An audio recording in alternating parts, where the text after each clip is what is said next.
বন্ধুগণ, আজকে আবারও নতুন একটা ভিডিও নিয়ে আপনাদের সামনে আমরা হাজির হয়ে গেছি। দেখুন, আমরা অলরেডি জানি যে পশ্চিমবঙ্গ জুড়ে এসআইআর এর দামামা বেজে গেছে।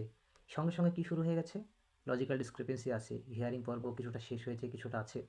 আপনারা জানেন যে এর মধ্যে একটা নতুন নোটিফিকেশন দিয়েছে, সেটা হচ্ছে যে ফর্ম 6, ফর্ম 7, ফর্ম 8 এগুলো জমা করতে হবে। অনেকে আপনারা জানেন যে এগুলো অনলাইনেও হয়, অফলাইনেও হয়। এবার আমি অলরেডি অনলাইনে একটা ফর্ম কীভাবে ফিল আপ করতে হয় সেটা আমি ভিডিও শেষে দিয়ে দিব। আরেকটা বিষয় হচ্ছে যে নতুন নাম তোলার কিন্তু হেডেক শুরু হয়ে যাবে।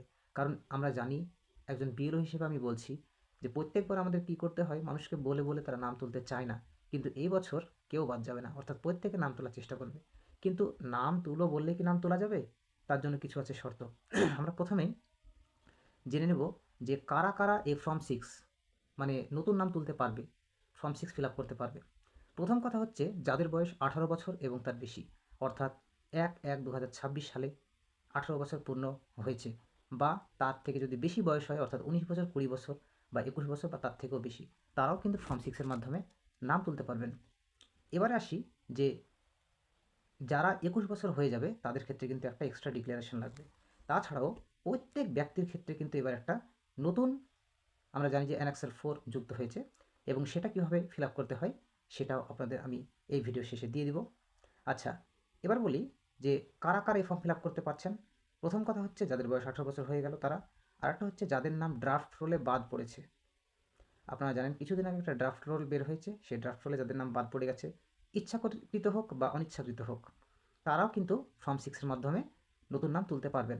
আর একটা হচ্ছে যদি কোনো ব্যক্তি বিএলওর ভুলের কারণে হোক বা অন্য কারো ভুলের কারণে হোক, এসআইআর এর নোটিফিকেশনের আগেই নাম বাদ গেছে বা নামটা কেটে দেওয়া হয়েছে, কোনো কারণে হয়তো মিসম্যাচ, কোনো একটা মিস্টেক হতে পারে, এইসব কারণের জন্য যাদের নাম বাদ গেছে তারাও কিন্তু ফর্ম 6 ফিল আপ করবেন। এবার বলি যে অ্যানেক্সার 4-এ বেশ কিছু গুরুত্বপূর্ণ কথা লেখা আছে।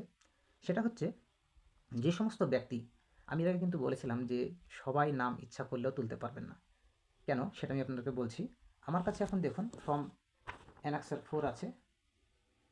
এই অ্যানেক্সার 4টা আমরা লাস্টে আপনাদেরকে দেখাবো। এই অ্যানেক্সার 4-এ কিন্তু দেখবেন আপনারা যে 3 রকমের রুলস আছে, 3 রকমের নিয়ম আছে। আমি লাস্টে দেখাবো 3 রকমের রুলসটা কি। যে সমস্ত ব্যক্তির 1987 সালের জুলাই মাসের, মানে 1 জুলাই 1987-এর আগে যে সমস্ত ব্যক্তির জন্ম, তারা ডেট অফ বার্থ মানে জন্ম তারিখ এবং প্লেস অফ বার্থ মানে জন্মর জায়গাটা দেখালেই, মানে সেই সংক্রান্ত একটা নথি দেখালেই তার নামটা উঠে যাবে। 1987 সালে যে কোনো আগের একটা যে কোনো একটা ডকুমেন্টস দেখালে তার নামটা উঠে যাবে। যে সমস্ত ব্যক্তির জন্ম 1/7/1987 থেকে 2/12/2004 পর্যন্ত, সেই সমস্ত ব্যক্তিদের কী করতে হবে, নিজের একটা ডকুমেন্টস তো লাগবেই, জন্ম প্রমাণপত্র। তাছাড়াও কার লাগবে, তার বাবা কিংবা মায়ের একটা ডকুমেন্টস লাগবে, মানে জন্ম প্রমাণপত্র হিসাবে। এটা গেল আর একটা বিষয়। 3 নম্বর বিষয় হচ্ছে যে যে সমস্ত ব্যক্তির জন্ম 2/12/2004 এর পরে, সেই সমস্ত ব্যক্তির ক্ষেত্রে কী করতে হবে, শুধু নিজের জন্ম প্রমাণপত্র দিলেই কিন্তু হবে না, সঙ্গে বাবার এবং মায়ের দুজনেরই কিন্তু জন্ম প্রমাণপত্র হিসেবে ডকুমেন্টস লাগবে। এবার কী কী ডকুমেন্টস লাগবে সেগুলো আপনারা অলরেডি এসআইআর-এর যে হিয়ারিং নোটিফিকেশান তার নিচেই কিন্তু দেখেছেন। সেই ডকুমেন্টসের মধ্যে যে কোনো একটা থাকলেই হবে। তবে আধারটা জন্ম প্রমাণপত্র নয়, আপনারা জানেন যে আধারটা শুধুমাত্র একটা প্রমাণপত্র, কিন্তু জন্মের প্রমাণপত্র নয়।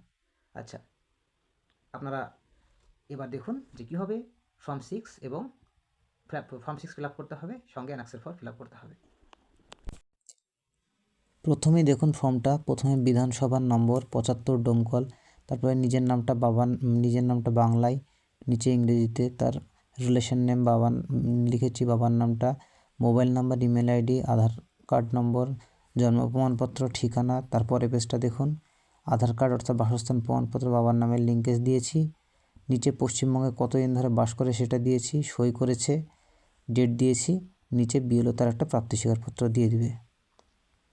এরপরে দেখুন অ্যানেক্সার 4 দেখুন ক্যান্ডিডেটের নাম লেখা আছে, একটা মোবাইল নাম্বার দেওয়া আছে, তার ঠিকানা দেওয়া আছে, এবং তার যে বাবা সাহেব শেখ তার 2002-এর ডিটেলস দেওয়া আছে, অর্থাৎ লাস্ট এসআইআর-এর সমস্ত তথ্য দেওয়া আছে, জাস্ট লাইক এসআইআর ফর্ম। দেখুন এসআইআর ফর্মের মতনই দেখুন ডান দিকে বাবার সমস্ত তথ্য, সাহেব শেখ, তার এপিক নাম্বার, তার বাবার তথ্য, এবং সে কত নম্বর পার্টে তখন ছিল, অর্থাৎ এসআইআর 2-এ 60 নম্বর ডোমকল ছিল, 129 নম্বর পার্টে কত নম্বর সিরিয়ালে ছিল, নিজে সই করেছে এবং তারপরে বিএলও সেখানে সই করে দিয়েছে এবং এটাই কিন্তু আপলোড দিতে হবে। আপলোড দেওয়ার মাধ্যমে আপনার ফর্ম 6 কমপ্লিট হবে।